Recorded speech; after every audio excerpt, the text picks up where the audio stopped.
అంటే నేనేమన్నాను, ముందు నుంచి పాపం కేసీఆర్ గారిని తప్పించి ఆ కుర్చీని గుంజుకోవాలని హరీష్ కేటీఆర్ పోటీ పడుతున్నారు. సో ఒకసారి వాళ్ళకి అవకాశం ఇస్తే వాళ్ళ పరిస్థితి ఏదో వాళ్ళకి అర్థం కావాలని కేసీఆర్ గారు మౌనంగా ఉన్నారని నేను అనుకుంటున్నా. కేసీఆర్ గారు క్రియాశీలక రాజకీయాలలో లేరు, వారి ఆరోగ్యం కూడా అంతంతగానే ఉంది. క్రియాశీలక రాజకీయాలలో లేకుండా ఆరోగ్యం అంతంతగా ఉన్న ఒక నాయకుడిని విమర్శించడం భావ్యం కాదని నేను భావిస్తున్నా.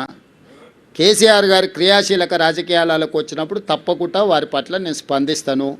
నా సూచన ఒక్కటే మీకు, ఇక డెవలప్మెంట్ మీద ఫోకస్ పెడదాము.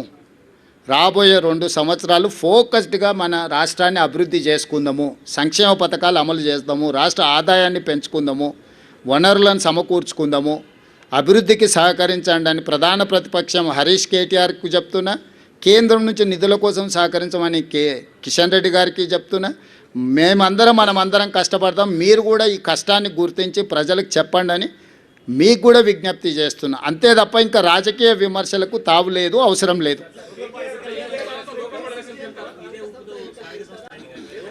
రేపు 17th క్యాబినెట్లో అవన్నీ డిస్కషన్ జరుగుతాయి. 17 తారీఖు రోజు క్యాబినెట్ సమావేశం ఉన్నది. క్యాబినెట్ సమావేశంలో మంత్రులందరి సూచనలు తీసుకున్న తర్వాత స్థానిక సంస్థల ఎన్నికలకు సంబంధించి ఉన్న పరిణామాలు, న్యాయస్థానంలో ఉన్న అంశాలను వీటన్నిటిని పరిగణలోకి తీసుకున్న తర్వాత ఒక నిర్ణయానికి వస్తాం.